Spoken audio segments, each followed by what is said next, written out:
Assalamu alaikum. This is our class of software engineering section 2C, our second class today. First class I had to cancel. There was a medical business I was on to. So इस class को start करते हैं. Join कर लें जैसे ही students. जी 078 आपने join किया है. काइंडली मुझे बता दें आवाज़ क्लियर आ रही है आपको. आवाज़ क्लियर है या नहीं. बाकी स्टूडेंट्स को भी इन्फॉर्म कर दें. फर्स्ट क्लास हमारी थोड़ी डिले हो गई थी, कैंसिल होना पड़ी थी. 3 PM वाली हम क्लास ले रहे हैं. काइंडली सबको इन्फॉर्म कर दें कि कनेक्ट कर लें क्लास. ऑलराइट एवरीवन, आवाज़ होपफुली अब भी क्लियर होगी. This is our class of software engineering. ज़रा मुझे रिमाइंड करवाएं लास्ट क्लास में क्या बात कर रहे थे हम. आई थिंक हम यूआई डिज़ाइन के ऊपर बात कर रहे थे. Is that right? कोई मुझे कंफर्म कर सकता है?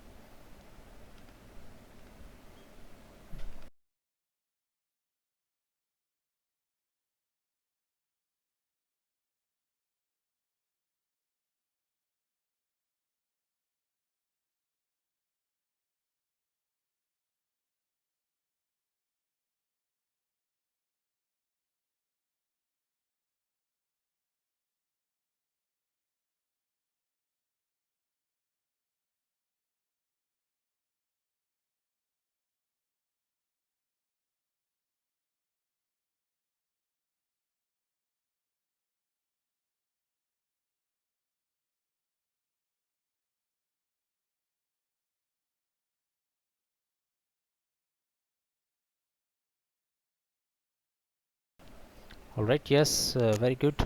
057 आपने अच्छा रिमाइंड करवाया. We were talking about the interface of Opera और उससे रिलेटेड हम काफ़ी चीज़ों को डिस्कस कर रहे थे. यानी कि हम देखा तो बेसिकली हमने कि ओपेरा के ब्राउज़र का यूआई था, लेकिन इसको देखते हुए हमने काफ़ी जिसको उर्दू में कहते हैं इंकशाफ किए थे कि एक्चुअली जब यूआई को हम डिज़ाइन करते हैं तो कौन कौन सी चीज़ों को मद्देनज़र रखते हुए हम मुख्तलिफ़ चीज़ों को देखते हैं, जो कि हमें इन द बुक भी मिलेंगी, ऑन पेपर्स भी मिलेंगी.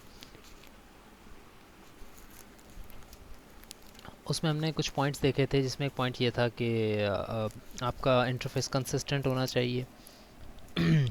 यूज़र की मेमोरी के मुताबिक यूज़र को जो लगता है जो चीज़ जहाँ होनी चाहिए उस चीज़ का वजूद वहीं पर होना चाहिए, वो चीज़ कहीं और मूव नहीं होनी चाहिए.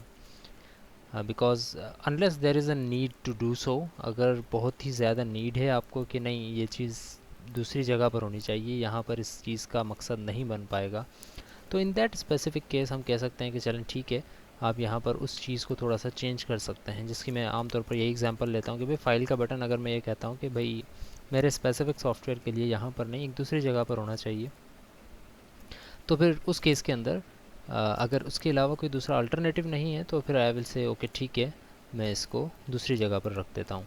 बट जब तक मेरे पास कोई एक पर्टिकुलर नॉन अल्टरनेटिव रीज़न नहीं हो, अनअवॉइडेबल सर्कमस्टांसेस नहीं हो, तब तक मैं अपने यूआई को कंसिस्टेंट रखूँगा. जो यूआई यूज़र देख चुका है, जिससे वो मानूस है, उसी तरह के यूआई की बेस के ऊपर मैं अपने यूआई को भी डिज़ाइन करूँगा.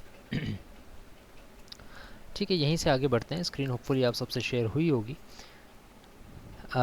टिपिकल डिज़ाइन एरर्स की हमने बात की थी. हमने ये कहा था कि कुछ डिज़ाइन एरर्स जो कि ऐसा स्टूडेंट, ऐसा डिज़ाइनर जो कि सॉफ्टवेयर इंजीनियरिंग की डिग्री हासिल नहीं करे, या उसने इस चीज़ को डॉक्यूमेंटेड वे में ना पढ़ा हो. जिस तरह लेट सपोज़ अगर मैं अभी आपसे पूछूं, जब हमने यूआई के चीज़ों को हम भी फ़िलहाल डिटेल में हमने डिस्कस नहीं किया है, और अगर अभी मैं आपसे पूछता हूँ कि यूआई के अंदर क्या क्या होना चाहिए, तो मे भी 3-4 चीज़ें आप लोग मुझे बता सकें कि ये भी होना चाहिए, ये भी होना चाहिए. बट कॉमन मिस्टेक्स हमें पता नहीं लगेंगी जब तक कि हम खुद वो काम ना करें. राइट, इसी वजह से हम ये डॉक्यूमेंटेड स्लाइड्स वगैरह पढ़ रहे होते हैं, जिसका फ़ायदा हमें ये होता है कि हमें वो गलतियाँ नज़र आती हैं जो कि कॉमनली कर चुके हैं सॉफ्टवेयर डिज़ाइनर्स, यूआई डिज़ाइनर्स. उसको देखते हुए हम ये अपने अपने हिसाब से अंदाज़ा लगा सकते हैं कि आइंदा कम अज़ कम हमने ये गलतियाँ नहीं करनी है. इसके अलावा अगर हम कोई नई चीज़ कर रहे हैं और कोई नई गलती कर देते हैं जो कि इस चीज़ में डॉक्यूमेंटेड नहीं है, तो फिर ऑब्वियसली वो आपकी गलती नहीं है. उससे आप अगर आप उस चीज़ को इनकाउंटर करते हैं तो ऑब्वियसली ये आपकी ज़िम्मेदारी होगी कि फिर आप नेक्स्ट यूआई डिज़ाइनर को बताएं कि यार आप ये काम कर तो रहे हैं लेकिन इसमें ये गलती हो सकती है. इस स्लाइड को बिल्कुल इसी तरह से समझें जिस तरह से मैं आपको बताता हूँ कोई भी नई चीज़ समझाते हुए, स्पेशली जब हम किसी मैथमेटिक्स के कोर्स को पढ़ते हैं या प्रोग्रामिंग से रिलेटेड कोर्स को पढ़ते हैं। तो आपने देखा होगा कि अक्सर टीचर्स ये बताते हैं कि ये चीज़ ऐसे होगी, और साथ साथ वो ये भी बता देते हैं कि इस चीज़ को इससे कंफ्यूज मत करना, ये अलग चीज़ है, ये अलग चीज़ है। ऑल्दो आप लोगों ने अभी तक उन दोनों को कंफ्यूज नहीं किया होता आपस में, आपके जहन में नहीं होता कि ये दोनों चीज़ें आप मिक्सअप कर भी सकते हैं, लेकिन फिर भी आपने देखा होगा टीचर्स ये बताते हैं आपको कि यार ये देखो ये एक चीज़ है और ये एक नया टॉपिक हम पढ़ रहे हैं, ये दोनों टॉपिक अलग हैं, इनको मिक्सअप नहीं कर देना कभी, आप समझो कि ये और ये एक ही चीज़ है। ये बताने का टीचर का मकसद क्या होता है, ये यही मकसद होता है कि अक्सर लोग इन दोनों को कंफ्यूज कर रहे होते हैं। सो काइंडली इसको आप पहले से जहन में रख लें कि इन दोनों को आपस में कंफ्यूज नहीं करना है, बजाय इसके कि आप एक ऐसी सिचुएशन में आए कि आप दोनों चीज़ों को कंफ्यूज कर रहे हों और आप किसी चीज़ को सॉल्व ना कर पा रहे हो। सिमिलरली ये जो स्लाइड है आपको ये बता रही है कि कुछ ऐसे डिज़ाइन एरर्स हैं जो कि टिपिकली हो जाते हैं यूआई डिज़ाइनर्स से, जो कि अगर आप ये चीज़ें पढ़ रहे हैं तो ऑब्वियसली आपके लिए एक एज है कि आप इस डॉक्यूमेंट को अगर सामने रख लेंगे तो it will be helpful for you कि आप कम से कम ये गलतियाँ नहीं कर रहे होंगे। इसमें सबसे पहली गलती क्या है? Lack of consistency. कंसिस्टेंट ना रख रहे हो, हर दफ़ा आपके जहन में एक नई चीज़ आ रही है और आप कह रहे हो कि अच्छा ऐसा भी हो सकता है तो मैं इस चीज़ को भी चेंज कर देता हूँ। बड़ी इंपॉर्टेंट बात है कि आपके जहन में कोई चीज़ आई, आप यूआई बना रहे हैं, आपने एक यूआई बना ली, नेक्स्ट अपडेट के अंदर आपने कहा कि यार ये मैंने यूआई में ये बटन यहाँ पर रख दिया था, अगर मैं इसको चेंज कर दूँ तो ये और भी ज़्यादा बेहतर हो जाएगा। यानी कि पहले आपके जहन में ये आइडिया नहीं आया था कि इन दोनों बटन्स को एक साथ रख दूँ मैं, लेकिन अब आपको वो आइडिया आ रहा है और आप कह रहे हैं कि यार ये कर दूँगा तो बड़ा आसान हो जाएगा काम। तो आपने ये नापना होगा कि उसकी आसानी का लेवल क्या उस मुश्किल से ज़्यादा बेहतर है जो कि यूज़र अडॉप्ट करने में लगाएगा। यूज़र जब उस चीज़ नई चेंज को अडॉप्ट करेगा तो क्या इट्स वर्थ इट कि वो आसानी इतनी ज़्यादा है। हाँ, अगर बहुत ही ज़्यादा आसान हो जाएगा आपका काम, यूज़र का काम, तो ठीक है, बेशक आप ये कहें कि हो सकता है ऐसा आप चेंज कर दें, अपने यूआई को थोड़ा सा चेंज कर दें एक अपडेट के अंदर। लेकिन अगर आपको ज़रा सा भी ये लगता है कि यार इसका चेंज करने से फ़ायदा उतना नहीं होगा, लेकिन यूज़र को एक चीज़ की आदत हो चुकी है, वो आदत अब उसको चेंज करनी पड़ेगी जिसकी वजह से यूज़र अनॉय हो जाएगा, राइट। सो ये सारी चीज़ें देखकर आपको देखना पड़ता है कि भाई आपका यूज़र इंटरफेस कंसिस्टेंट रहे, जो एक दफ़ा है वही रहे, हर दफ़ा चेंज ना हो। ठीक है, जो जिस तरह का एप्लीकेशन है उस तरह का यूआई आपने देना है, उसको बिल्कुल मुख्तलिफ यूआई या किसी दूसरी फैमिली का यूआई आपने उसको नहीं देना है। मैं कोई एप्लीकेशन इस तरह की नहीं बनाऊंगा विंडोज़ के लिए जो कि से एंड्रॉयड के तर्ज पे बनी हुई हो। ठीक है, मैं अपनी विंडोज़, क्योंकि लोग कंप्यूटर पर यूज़ कर रहे होते हैं, तो मैं उसका यूआई, उसकी उसकी स्क्रीन उसी तरह रखूँगा जो कि एक नॉर्मल लैपटॉप या एक कंप्यूटर की होती है। वरना ऐसा भी तो हो सकता है कि आप एक सॉफ्टवेयर बनाएं और उसको उसी तरह बनाएं जिस तरह वो एंड्रॉयड के अंदर चलता है, स्क्रीन के दोनों तरफ ब्लैकिश कुछ कर दें और बीच में सिर्फ एंड्रॉयड फ़ोन जैसी वो चीज़ चल रही हो। बट ऑब्वियसली जब आप विंडोज़ पर चला रहे होंगे तो ये यूआई इतना ज़्यादा फ्रेंडली भी नहीं होगा और ये UI in other words useless रहेगा, राइट। सो एक एप्लीकेशन जिस तरह की है उसी तरह का उसमें यूआई भी होना चाहिए, उसमें कंसिस्टेंसी भी होनी चाहिए।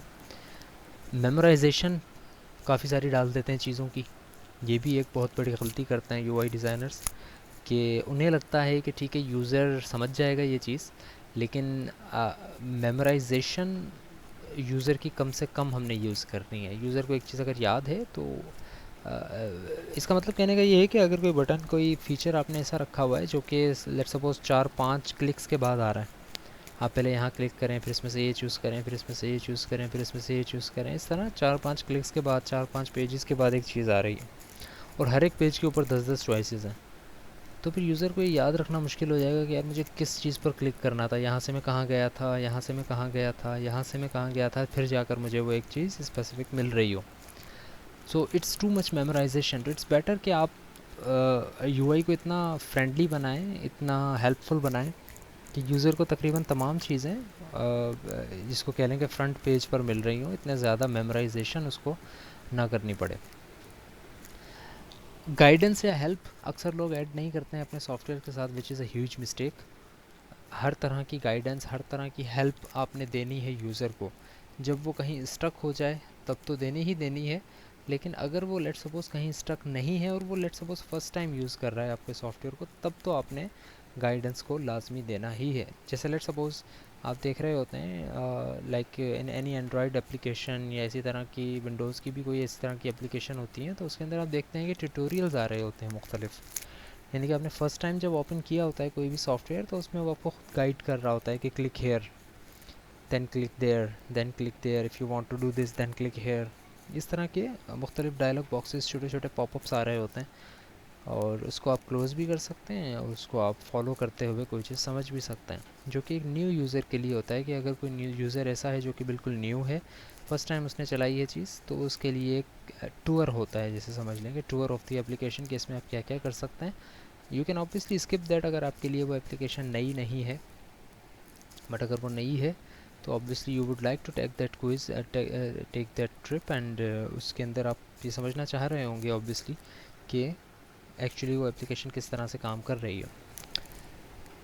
कॉन्टेक्स्ट सेंसिटिविटी बहुत इम्पॉर्टेंट चीज़ है ये भी ऑब्वियसली। कॉन्टेक्स्ट सेंसिटिविटी में एक्चुअली होता ये है कि जिस कॉन्टेक्स्ट के बटन्स हैं वो उसी जगह पर एग्जिस्ट करने चाहिए, वो किसी और जगह पर नहीं होने चाहिए। लाइक लेट सपोज़ आपको पता है कि कॉपी, पेस्ट, डिलीट, कट, ये बटन सब एक ही मेन्यू के अंदर आ रहे होते हैं। इट मीन्स कि इन सबका कॉन्टेक्स्ट एक ही है।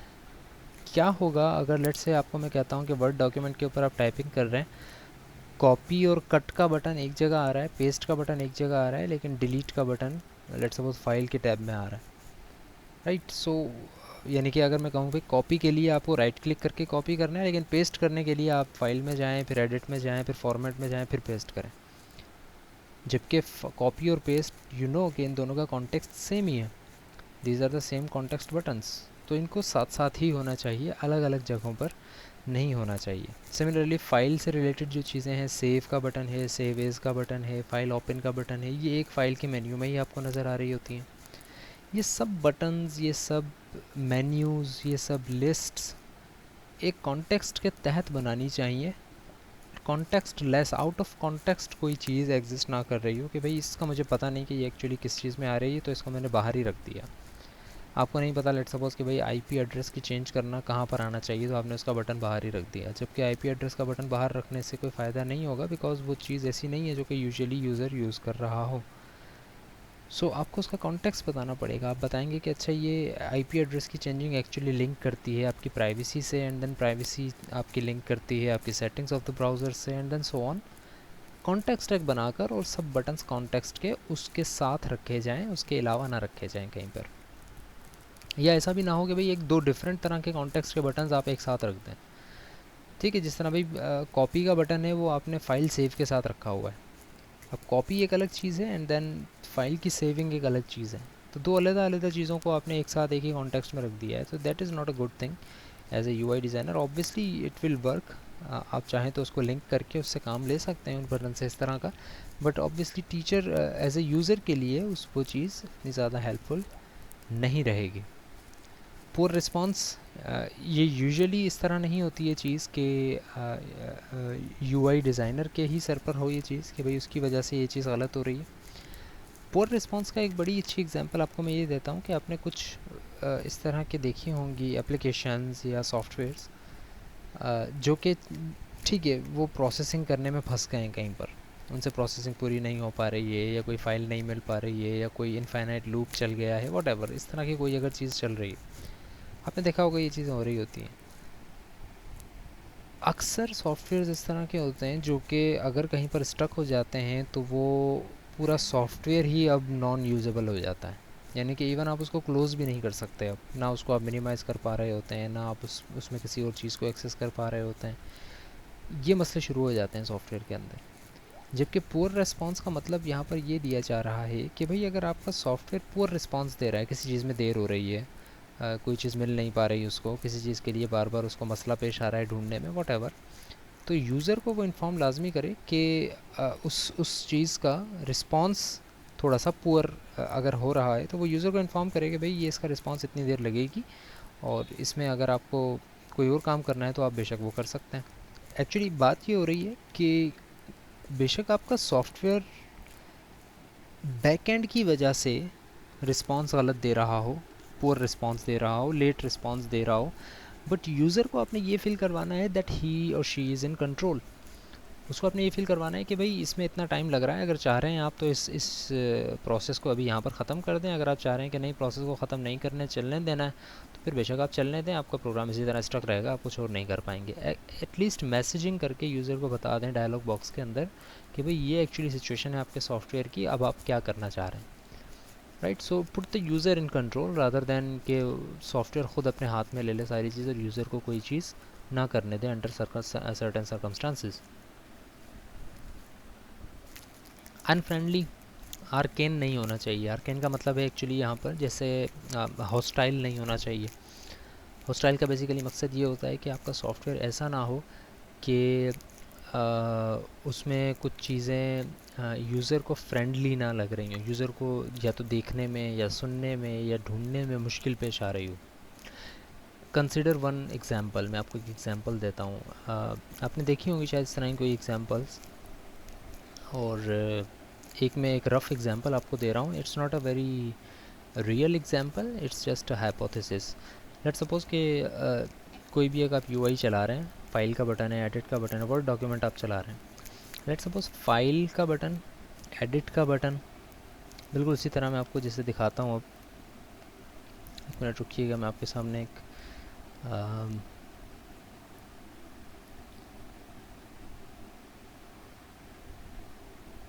वेट,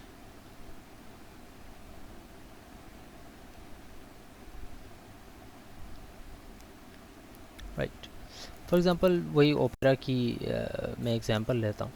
तो आप ये देख रहे हैं कि ओपेरा के अंदर कुछ मैंने यहाँ पे बुकमार्क किए हुए हैं, CMS, क्रेडिट बुक वगैरह, कुछ मेल वगैरह मैंने यहाँ पर बुकमार्क किए हुए हैं।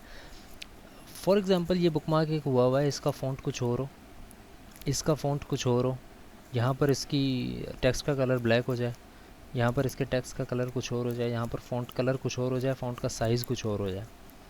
ठीक है, इसी तरह यहाँ पर आप देखें तो भाई लेट सपोज़ यहाँ पर मैसेंजर का बटन इस तरह से है, यहाँ पर व्हाट्सएप का बटन थोड़ा सा बड़ा हो जाए, यहाँ पर ये वाला बटन लेट सपोज़ थोड़ा सा एक दूसरे आइकॉन की तरह आ जाए।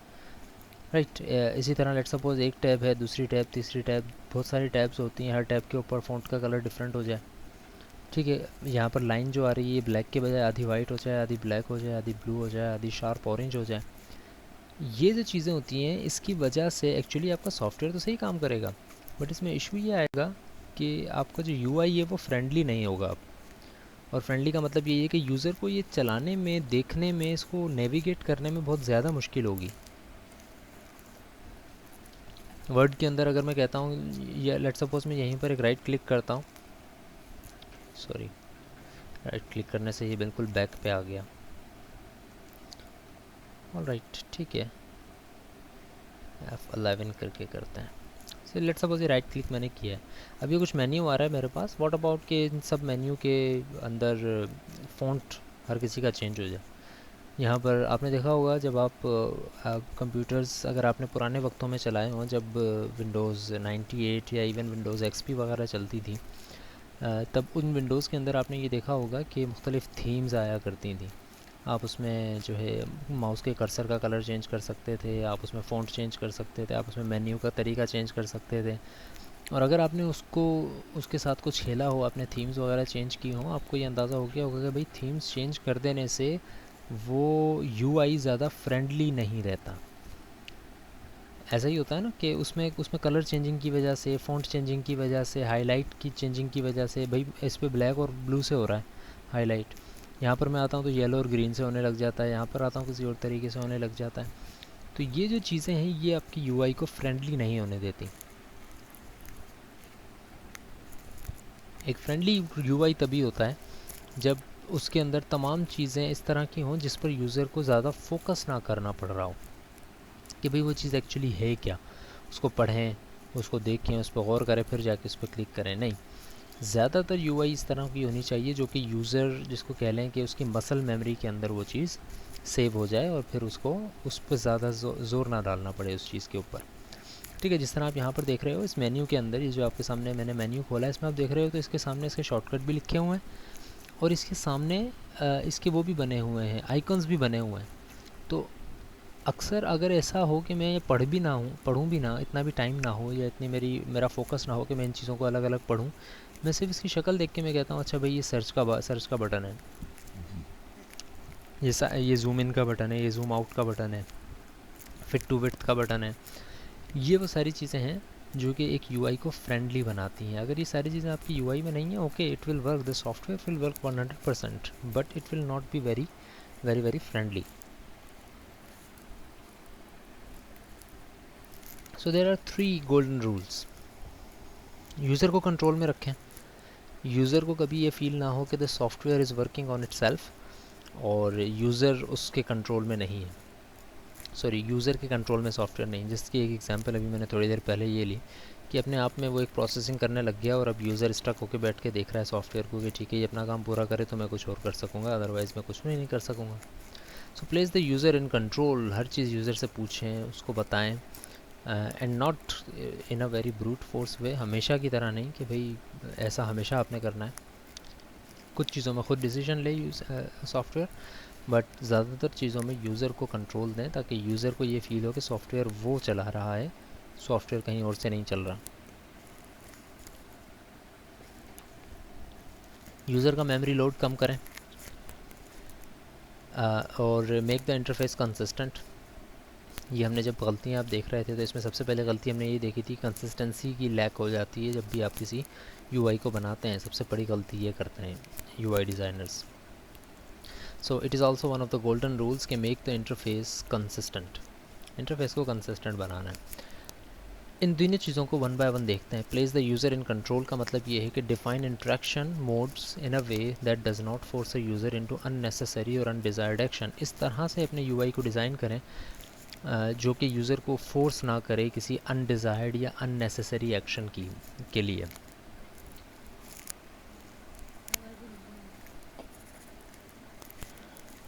इसकी एक बड़ी अच्छी एग्जांपल ये है, जिस तरह से आपने ये देखा है आजकल भी बहुत ज़्यादा हो गया है, और अगर आपने इस चीज़ को नोट किया हो तो you will agree with me 100%।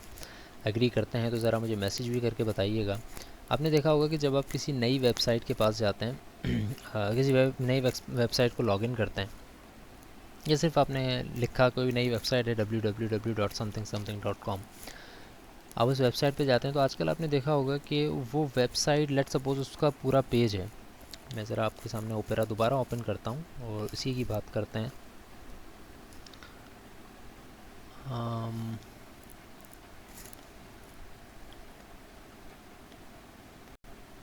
Right, इसको देखें। अगर एग्री करते हैं तो मेरे साथ मैसेज कीजिएगा। और यही वो चीज़ है जो कि एक्चुअली मैं समझाना चाह रहा हूँ कि आप किसी नई वेबसाइट पर जाते हैं और ये उसका पेज है। मेरे कर्सर को अगर फॉलो करें तो यहाँ उसका पेज का एक कोना है, ये उसका लास्ट कोना है, ये उसका सेकंड कोना है पेज का।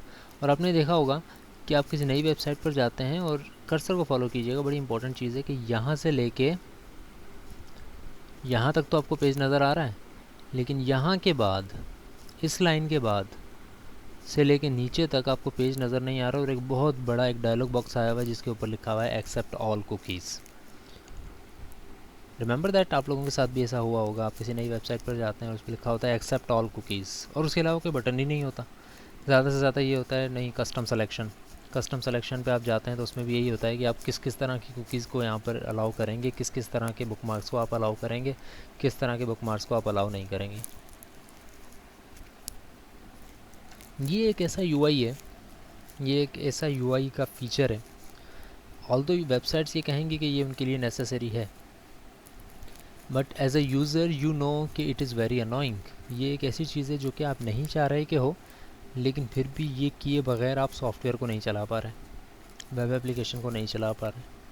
तो इट्स बेटर कि आपके सॉफ्टवेयर के अंदर कोई ऐसी चीज़ ना हो।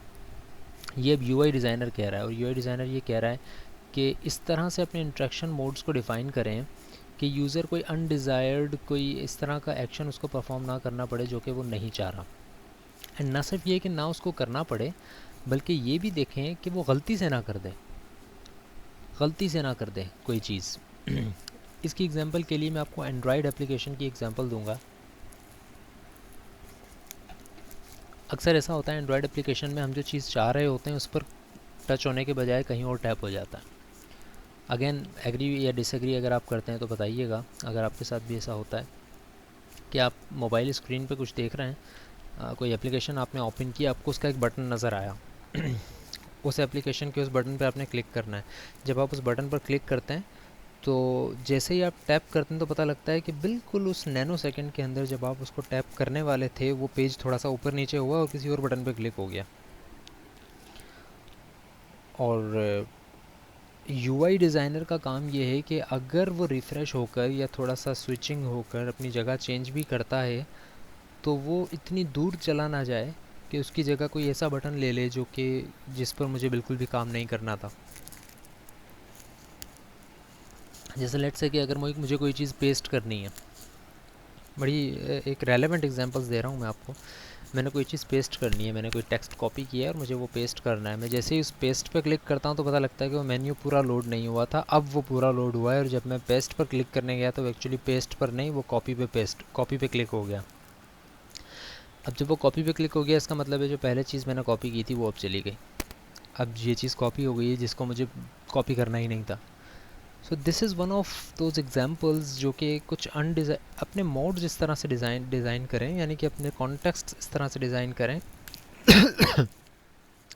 अपने फंक्शंस, अपने फीचर्स के बटन्स, मेन्यूज़ वगैरह इस तरह से डिज़ाइन करें कि गलती से या इवन नोइंगली भी यूज़र को आप ये मजबूर ना करें कि वो एक अनडिज़ायर्ड एक्शन परफॉर्म कर दें। इंटरेक्शन फ्लेक्सिबल रखें। इंटरेक्शन फ्लेक्सिबल का मतलब ये है कि आप अगर एक जगह चले गए हैं किसी बटन को प्रेस करके तो वहाँ से वापसी का भी रास्ता हो आपके पास। आपको कहे कि आप वहाँ पर थे, आप वहाँ पर दोबारा इस तरह से जा सकते हैं। ये ना हो कि आपने एक सॉफ्टवेयर को खोला, आप उसके किसी बटन प्रेस करके किसी एक पेज पर चले गए, अब आपको पता नहीं वापस कैसे जाना है, आपको एप्लीकेशन बंद करके दोबारा खोलनी पड़ रही है in order to move towards that specific page. Allow user interactions to be interruptible and undoable. Control Z हमेशा होना चाहिए आपके पास। कंट्रोल Z ना भी हो, वो तो सिर्फ एडिटिंग की एग्जांपल में दे रहा हूँ, बट ऐसी चीज़ें होनी चाहिए जो कि आप अनडू कर सको किसी भी आप फीचर को। आप कोई ईमेल चला रहे होते हो, उस ईमेल के ऊपर एक बटन है कि लेट्स सपोज रिप्लाई का। अब वो रिप्लाई के बटन के बिल्कुल बराबर में है एक बटन जिसको आप कह लें कि भाई मूव टू आर्काइव। आप रिप्लाई करना चाहते हैं, आप रिप्लाई के बटन पे क्लिक करते हैं और क्लिक हो जाता है लेट्स सपोज गलती से क्लिक हो जाता है मूव टू आर्काइव। अब यूज़र के पास इतना टाइम नहीं है कि वो यूज़र सर्च करे कि अच्छा भाई आर्काइव होता क्या है, पहली बात तो ये, और फिर आर्काइव का फ़ोल्डर है कहाँ, और फिर वहाँ पर जाकर मैं इस ईमेल को दोबारा वापस कैसे ला सकता हूँ। It will be very very very much annoying for the user. इसी वजह से अगर ऐसा कोई काम हो जाता है तो आपने देखा होगा कि जब कोई इस तरह का काम होता है जिससे एक चीज़ गायब हो जाए सामने से, चाहे वो कहीं पर भी चली जाए, उसका हमेशा अंडू का बटन रखा जाता है कि भाई रीस्टोर कर लें या अंडू दिस एक्शन, इस तरह के बटन्स आपको यूजुअली नज़र आते हैं। तो फ्लेक्सिबल इंट्रैक्शन रखें, अगर कोई एक काम हो जाता है तो उसको अंडू भी कर सके user. Underlying interaction as skill levels advance. जैसे ही यूज़र के स्किल लेवल एडवांस होने लगते हैं तो इंट्रैक्शन लेवल को आप बढ़ा सकते हैं। अगर लेट से आपको लगता है ना कि यार यूज़र को ये बताने की ज़रूरत थोड़ी है कि भाई फाइल में क्लिक करो और फिर सेव पर जाओ, आप डायरेक्ट सेव का बटन रख दो, तो अभी आप ऐसा नहीं कर सकते क्योंकि यूज़र ने अभी आपका सॉफ्टवेयर फ़र्स्ट टाइम यूज़ किया है। अगर आपको लगता है कि यूज़र इतना मेच्योर है कि उसने आपका सॉफ्टवेयर काफ़ी देर से यूज़ किया है, काफ़ी अर्सा हो गया उसको यूज़ करते हुए, एंड दैट पर्सन नोज़ के फ़ाइल का बटन में ही सेव होता है, तो अब बेशक आप वहाँ पे फ़ाइल के बटन के अंदर सेव जो रखा हुआ है उसको आप शॉर्ट करके भी लिख सकते हैं। उसको आप इस तरह भी लिख सकते हैं कि वो ज़्यादा जगह ना घेरे, क्योंकि अब यूज़र को पता है कि भाई ये बटन है और ये इसका आइकन है, ये सेव का ही बटन है, ये मुझे यहाँ से भी मिल सकता है। राइट। सो बहुत सारी चीज़ें जैसे जैसे आपका यूज़र एडवांस होता जाता है वैसे वैसे आपके पास आ जानी चाहिए। And a very important thing again कि टेक्निकल चीज़ें यूज़र को नहीं बतानी है, हमने हाइड करके रखनी है। हमने सिर्फ यूज़र को ये बताना है ज़्यादा से ज़्यादा कि भाई ये गलती हो गई है या कोई गलती हो गई है, हम इसको रीट्राई कर सकते हैं, अगर आप चाहें तो रीट्राई कर लें। ज़्यादा से ज़्यादा आप ये बताएंगे, आप ये कभी नहीं बताएंगे यूज़र को कि भाई इस सर्वर से वो कनेक्ट नहीं हो सका और उस सर्वर में ये एड्रेस एग्जिस्ट नहीं करता, तो इस एड्रेस को डालने के लिए आप ये काम करें। यूज़र को लेट से ये भी नहीं पता होगा कि सर्वर क्या है, right. So don't dig too much into कि भाई एक्चुअली मसला क्या है आपके आपके सॉफ्टवेयर के साथ। बस आप उसको ये बता दें कोई मसला हो गया है, आप ट्राई अगेन कर सकते हैं। अगर नहीं कर रहे आप, आपको इसकी डिटेल जाननी है तो फिर आपको वेबसाइट पे मिल सकती है या आपको किसी दूसरे पेज पे मिल सकती है, बेशक आप वो भी प्रोवाइड कर दें। लेकिन सिंपल डायलॉग बॉक्सेस में आपने अक्सर ये देखा होगा कि सिंपल डायलॉग बॉक्सेस में हमेशा सिर्फ सिंपली ये लिखा होता है कि भाई the function can not be could not be performed. ज़्यादा से ज़्यादा क्या लिख दिया जाता है, एरर नंबर लिख दिया जाता है, which goes something like 0x00F309, something like that. This is the error code और the action could not be performed. So technically वो चीज़ें नहीं बताई जा रही होती हैं कि एक्चुअली एरर है क्या, बस ये बताया जा रहा होता है कि देयर इज़ सम एरर, और एरर डिटेल अगर आपने जाननी है तो आप इस एरर कोड को हमारी बुक में स्टडी कर सकते हैं, जो भी उनका मैनुअल बुक होती है, और you would be able to find the error. Design for direct interaction with the objects that appear on the screen. जो ऑब्जेक्ट आपकी स्क्रीन पर नज़र आ रहा है that should be interactable, user उस पर क्लिक करने के काबिल होना चाहिए। अगर वो हाइड है, हाईलाइट नहीं है और उसको हाईलाइट करने का कोई तरीका है तो बेशक आप बता दें। जिस तरह से आप कहते हैं कि वर्ड में आपने कोई डॉक्यूमेंट खोला है तो उसमें कुछ ऑप्शंस डिसेबल होते हैं, उसमें एक बटन आ रहा होता है इनेबल एडिटिंग। जब आप इनेबल एडिटिंग करते हैं तब जाकर वो कुछ बटन हाईलाइट होकर आ जाते हैं आपके सामने, अदरवाइज़ वो हाईलाइटेड नहीं होते। लेकिन अगर कोई ऐसे बटन्स हैं जो कि बिल्कुल भी काम के नहीं हैं, जो कि यूज़र नहीं कर पाता है उसको परफॉर्म, तो वो बटन आपके सामने होना भी नहीं चाहिए, ठीक है।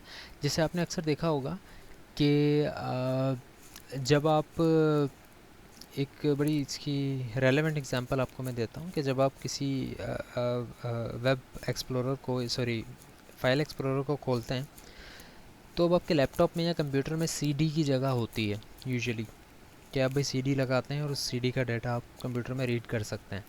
लेकिन अक्सर आपने देखा होगा कि वो सीडी का ड्राइव आपको हर तरह की स्क्रीन के ऊपर नज़र नहीं आ रहा होता, जब तक कि आप स्पेसिफिकली उसमें सीडी लगाएं नहीं, राइट। तो कुछ ऐसी चीज़ें हैं, अब सीडी के ड्राइव का कोई काम नहीं है, वो यूज़र अगर एक्सेस कर भी ले तो वो उसके लिए अवेलेबल है नहीं, तो फिर उस चीज़ को वहाँ पर होना भी नहीं चाहिए। अक्सर विंडोज़ एक्सप्लोरर ख़ुद उसको गायब कर देता है। अक्सर विंडोज़ से स्पेसिफिकली जब आप किसी वेब ब्राउज़र से कोई चीज़ ओपन कर रहे हैं या किसी मीडिया प्लेयर से कोई चीज़ ओपन कर रहे हैं तो वहाँ पे वो सीडी प्लेयर का ऑप्शन ही नहीं देता, क्योंकि there is no CD in the drive.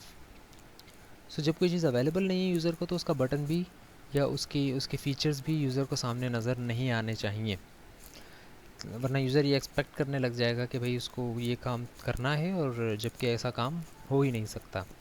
User expectation से एक बात याद आई, हमारी आई थिंक क्लास में ये बात हुई है या नहीं हुई है। जब यूज़र सेटिस्फेक्शन होती है, एक्चुअली जब हम सॉफ्टवेयर बना रहे हैं तो हम यूज़र सेटिस्फेक्शन को अक्वायर करना चाह रहे हैं। हम ये चाह रहे हैं कि हमारा यूज़र सेटिस्फाइड रहे, राइट। उसके लिए 3 पैरामीटर्स हैं actually, it's kind of like a formula, जो कि मैं भी आपके सामने लिखता हूँ मैं। While I will be on mute I will keep writing and I will ask you, and it will be good अगर आप मुझे खुद बता सकें या समझा सकें कि what do you think it means. So I will be on mute, I will be keeping, I will be writing on this thing. छोटा सा एक फार्मूला है, और से उसको देखिएगा and tell me if you can understand that thing.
Yes, recording हो रही है।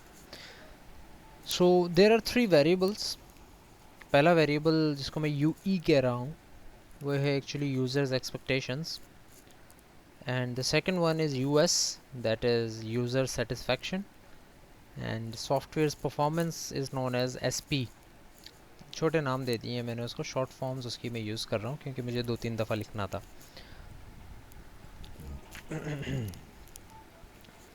अच्छा, पहली बात तो ये कि it is implication, just like discrete mathematics में जिस तरह से हम पढ़ते हैं, इट इज़ इम्प्लीकेशन, यानी कि if this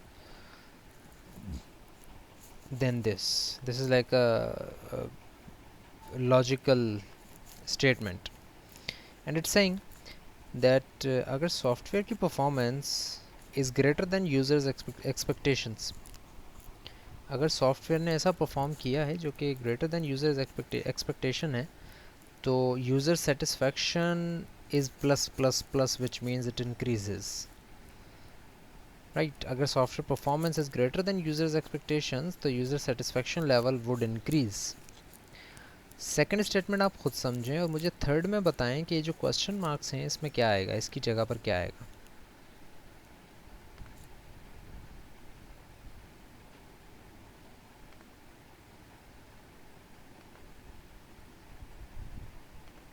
Alright, first guess was from 084, he is saying that it will increase. Second guess is from 115, he or she is saying nothing, that there will be nothing in the place of question question question. 087 का एक और guess आया है, he is saying, he or she is saying that equal आ जाएगा यहाँ पे, it will remain equal. सो अगर mathematically हम इस चीज़ को देखें, सो इन माय ओपिनियन, अच्छा 3 अलग अलग जवाब आए हैं, but none of the answers is के यूज़र सेटिस्फेक्शन कम होगी। ये कहीं पर जवाब नहीं है कि भाई यूज़र सेटिस्फेक्शन कम होगी।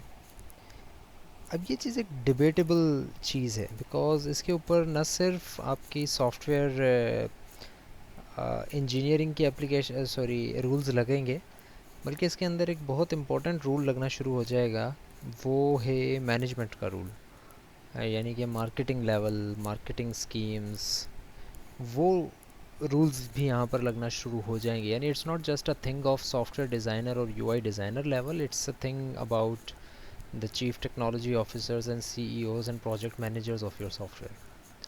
सो एक्चुअली सिचुएशन क्या है? एक्चुअली सिचुएशन ये है कि यूज़र सेटिस्फेक्शन अव्वल तो है क्या, जो कि अगर हम आम लफ्ज़ों में सोचें तो वही है जो कि अभी आपके जहन में भी है कि भाई यूज़र आपके प्रोडक्ट से मुतमईन है या नहीं है, विच मीन्स कि दोबारा वो ख़रीदेगा या नहीं ख़रीदेगा। ख़रीदेगा अगर वो सेटिस्फाइड है आपके प्रोडक्ट से या आपके सॉफ्टवेयर से। सो मैंने ये कहा कि भाई यूज़र ये सोच रहा था कि मेरे सॉफ्टवेयर के अंदर लेट सपोज 7 काम होंगे, 7, और यानी कि उसकी एक्सपेक्टेशन ये थी कि वो 7 काम करेगा मेरा सॉफ्टवेयर। लेकिन मेरे सॉफ्टवेयर ने परफॉर्म क्या किया कि उसने वो 7 काम भी किए और एडिशनल एक और काम भी किया, 8 काम कर दिए, यानी कि उसकी परफॉर्मेंस ज़्यादा बेहतर हुई यूज़र की एक्सपेक्टेशन से। तो यूज़र सेटिस्फेक्शन लेवल बहुत बहुत ज़्यादा बढ़ जाएगा। User would not only be satisfied with my product, बल्कि he would be more than happy, right. Software performance अगर लेसर है यूज़र एक्सपेक्टेशन, यूज़र ने एक्सपेक्ट किया था कम से कम ये 6 काम तो करेगा आपका सॉफ्टवेयर, और वो 5 काम कर रहा है, 4 काम कर रहा है, यूज़र सेटिस्फेक्शन लेवल गिर जाएगा, आपके प्रोडक्ट की दोबारा यूज़र ख़रीदेगा नहीं। लेकिन अगर सॉफ्टवेयर की परफॉर्मेंस बराबर रहती है यूज़र्स की एक्सपेक्टेशन से, तो फिर user satisfaction level like you said, like 087 set के कम हो जाए, इक्वल रहेगा, उसमें कोई फ़र्क नहीं पड़ेगा। रिमेंबर कि मैंने अभी ये नहीं कहा कि ऐसा ही होगा। Like I said, this thing is a debatable thing, तो let's try to debate on that कि एक्चुअली क्या होगा। लेट्स से कि ये इक्वल रहेगी। नाउ यूज़र सेटिस्फेक्शन से एक्चुअली हमें फ़ायदा क्या है? यूज़र सेटिस्फेक्शन से हमें फ़ायदा ये है कि सबसे पहली चीज़ तो ये कि यूज़र आपके सॉफ्टवेयर को यूज़ करता रहेगा। अगर वो आपके प्रोडक्ट से सेटिस्फाइड है तो ही और she will keep using your software. But is it my destiny, या इज़ इट माई क्या कहते हैं उसको, गोल, कि यूज़र मेरे सॉफ्टवेयर को यूज़ करता रहे? मेरा गोल तो एक्चुअली ये होना चाहिए कि न सिर्फ ये यूज़र मेरे सॉफ्टवेयर को यूज़ करता रहे, बल्कि ये आगे रिकमेंड भी करे मेरे सॉफ्टवेयर को दूसरे लोगों को, राइट? क्योंकि अगर मुझे अपने सॉफ्टवेयर को इसी लेवल पर रखना है तो फिर मुझे इसके ऊपर ना ही और इन्वेस्टमेंट की ज़रूरत है और ना ही ये मुझे इस पर और रिटर्न देगा। मुझे तो ज़्यादा रिटर्न तब मिलेगा ना जब ये यूज़र किसी और को भी ये सॉफ्टवेयर रिकमेंड करे। तभी आपने देखा होगा अक्सर सॉफ्टवेयर्स ये चीज़ भी जो है वो नोट कर रहे होते हैं कि भाई आपसे पूछ रहे होते हैं कि how likely are you to recommend this software to someone else on a scale of 1 to 10 और हाईली लाइकली और लेस लाइकली, वो आपसे खुद पूछते हैं, right? So in that particular scene, in that particular scenario, user satisfaction is not only कि user will keep using my software, it's more about कि will the user recommend that software to someone else as well. So अगर इस aspect को भी हम देखें और हम ये कहें कि भाई जो यूज़र ने एक्सपेक्ट किया था हमने उतना ही दिया, तो I don't think the user will recommend the software to anyone else. So if the user will not recommend that software to anyone else, that means that my ultimate goal is not fulfilled. ठीक है? सो इस चीज़ को अगर मैं इस तरह से देखूँ, इस एस्पेक्ट से भी देखूँ, तो फिर आई विल सी कि ओके यूज़र सेटिस्फेक्शन लेवल इसमें बढ़ा नहीं है, मेरी सॉफ्टवेयर परफॉर्मेंस अगर यूज़र एक्सपेक्टेशन के बराबर है तो फिर यूज़र सेटिस्फेक्शन लेवल बढ़ा नहीं है, बराबर भी नहीं है, लेकिन मेरी नज़रों में वो कम हो गया है, राइट? क्योंकि यूज़र तब तक आपके सॉफ्टवेयर को यूज़ करता रहेगा जब तक कि उसे नई नई चीज़ें नज़र आना शुरू हो जाएंगी, क्योंकि हर सॉफ्टवेयर के अंदर मसले मसाइल आना शुरू हो जाते हैं। हर सॉफ्टवेयर के अंदर आपने देखा होगा कि यार ये चीज़ ऐसे होनी चाहिए थी। आप लोगों ने खुद अगर नोट नहीं किया हो तो नोट करना शुरू कीजिएगा, स्पेशली एंड्रॉयड एप्लीकेशंस की मैं बात कर रहा हूँ, स्पेशली वो एप्लीकेशंस जो कि न्यू आती हैं मार्केट में। आप देखेंगे कि उसके फर्स्ट वर्जन और उसके से 2-3 महीनों के बाद वाले वर्जन में ज़मीन आसमान का फ़र्क होना शुरू हो जाता है। क्यों? उसमें यूज़र भी रिपोर्ट करते हैं और आप ख़ुद ये नोट कीजिएगा, आप एक एप्लीकेशन चलाएंगे और आप उसमें कहेंगे कि यार ये बटन यहाँ पर रखा हुआ है इन्होंने, एक तो यहाँ पर इस जगह पर होना चाहिए था ये बटन। खैर आपको आदत हो जाती है उसकी, लेकिन आप देखेंगे कि 2-4 महीने बाद वो बटन वहाँ पर आ चुका होगा, क्योंकि ज़्यादातर यूज़र की सेटिस्फेक्शन वहीं पर थी। लेकिन अगर आपको वहाँ से दूसरी जगह पे जहाँ पर वो इनिशियली था वो बटन और वहाँ से भी आपका काम हो रहा था, तो आपकी यूज़र सेटिस्फेक्शन लेवल उसी लेवल के ऊपर रहता नहीं रहता, कम होना शुरू हो जाता कि यार ये 2-4 महीने हो गए बटन अब भी वहीं पर है, इसका इतनी दूर जाके इसको बटन पे क्लिक करना पड़ता है। सो इन दैट सिनेरियो जो मैं डिबेट कर रहा हूँ, जो मैं आर्ग्यू कर रहा हूँ आपसे, वो ये कर रहा हूँ कि अगर सॉफ्टवेयर की परफॉर्मेंस यूज़र की एक्सपेक्टेशन के एन मुताबिक रहती है तो in my opinion the user satisfaction will gradually decrease. अगर आपने यूज़र सेटिस्फेक्शन लेवल को बढ़ाना है तो you should always go for the software performance being more than the users expectation. जब तक आप ये काम नहीं करेंगे कि यूज़र की एक्सपेक्टेशन से बढ़ाकर उसको चीज़ दें, तब तक आप चलें काम तो हो रहा है आपके सॉफ्टवेयर का, लेकिन it would not be of that much satisfaction to the user, which means कि आपकी यूज़र सेटिस्फेक्शन लेवल नहीं बढ़ेगा। सो आपकी या तो यूज़र सेटिस्फेक्शन लेवल बढ़ेगा या कम होगा, सेम नहीं रह सकता। इसका एक और आर्गूमेंट में मैं आपको देता हूँ, वो ये है कि सेम तब रहेगा जब आपका कॉम्पेटिटर एग्जिस्ट ना करता हो, क्योंकि अगर आप कोई चीज़ परफॉर्म नहीं करके दे रहे हैं तो वो आपका कॉम्पेटिटर देना शुरू हो जाएगा, और जब वो देना शुरू हो जाएगा तो फिर आपका यूज़र सेटिस्फेक्शन लेवल तो ऑब्वियसली गिरेगा ही। सो कॉम्पिटिटर हो या ना हो, you should always aim for the software performance more than the users expectation. Moving forward, the second one, reduce the user's memory load.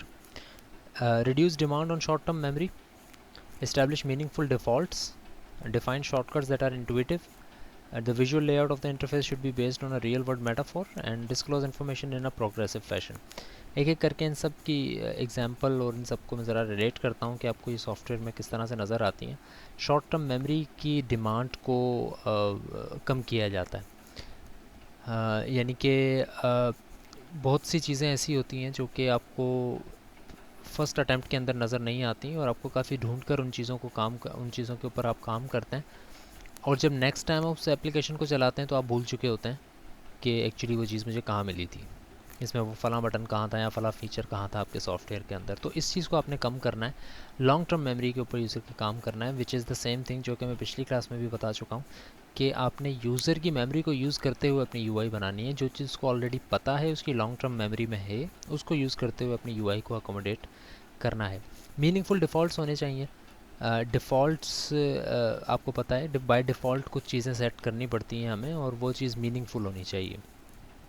जिस तरह लेट्स से कि आप कंट्रोल पी के ऊपर अगर क्लिक करते हैं, तो अक्सर सॉफ्टवेयर ऐसे भी होते हैं जो कि आप उनको चेंज भी कर सकते हैं। मैं ये कहता हूँ कि यार मुझे प्रिंट नहीं करना है इतना ज़्यादा, लेकिन मैं कंट्रोल पी जब भी करूँ तो इसका मतलब ये होगा कि मेरी फ़ाइल डेस्कटॉप पर सेव हो जाए।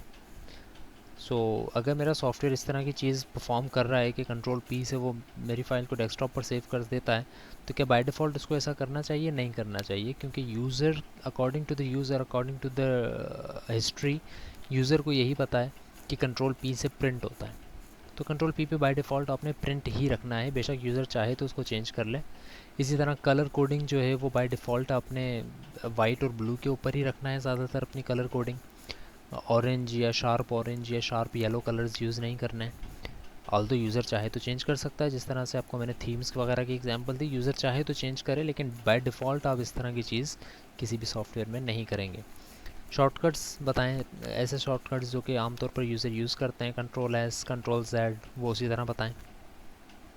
Visual layout of the interface should be based on real world metaphor. Real world metaphor के हिसाब से ही आप जो है वो विजुअल लेआउट भी अपनी अपनी यूआई का बनाएंगे। जिसकी एक सबसे अच्छी एग्जांपल मैं आपको वही देता हूँ कि अगर आप कोई फ़िज़िकल डॉक्यूमेंट अपने सामने रखते हैं, राइट, फॉर एग्जांपल आपके सामने आपका रिज़ल्ट शीट है, लेट्स सपोज कोई ट्रांसक्रिप्ट है, आपकी एडमिट कार्ड है आपके एग्ज़ाम्स का, तो आप क्या करते हैं, आप उसको कहीं ऐसे ही नहीं रख देते, आप एक फ़ाइल खोलते हैं अपनी और उसके अंदर रख के और फिर उस फाइल को बंद कर देते हैं। इसका मतलब आप कहते हैं कि भाई मैंने उस डॉक्यूमेंट को उस फाइल में सेव कर दिया। मेटाफोर का मतलब यही होता है कि भाई यही वर्डिंग आपने यूज़ करनी है, लेकिन अब यही चीज़ वर्चुअली हो रही है, यानी कंप्यूटर पर हो रही है, यानी कि वही डॉक्यूमेंट है, वही उसकी राइटिंग है, वही उसकी फ़ाइल है, और उसको आप सेव कर देते हैं। अच्छा, फ़ाइल को आप फ़ोल्डर में भी रखते हैं, ये भी आप देखते होंगे। रियल वर्ल्ड के अंदर एक फ़ाइल होती है, 2-3 मल्टीपल फाइल्स को उठा के मैं एक फ़ोल्डर के अंदर डाल देता हूँ। फ़ोल्डर को ऐसे समझे जैसे just like a brief case और अ बैकपैक, मैं उसके अंदर रख देता हूँ, राइट। सो ये वो चीज़ें हैं जो कि रियल वर्ल्ड मेटाफोर को यूज़ करते हुए हम बनाते हैं और देखते हैं। Disclose information in a progressive fashion, make the interface consistent, बारहा हम ये बात कर चुके हैं।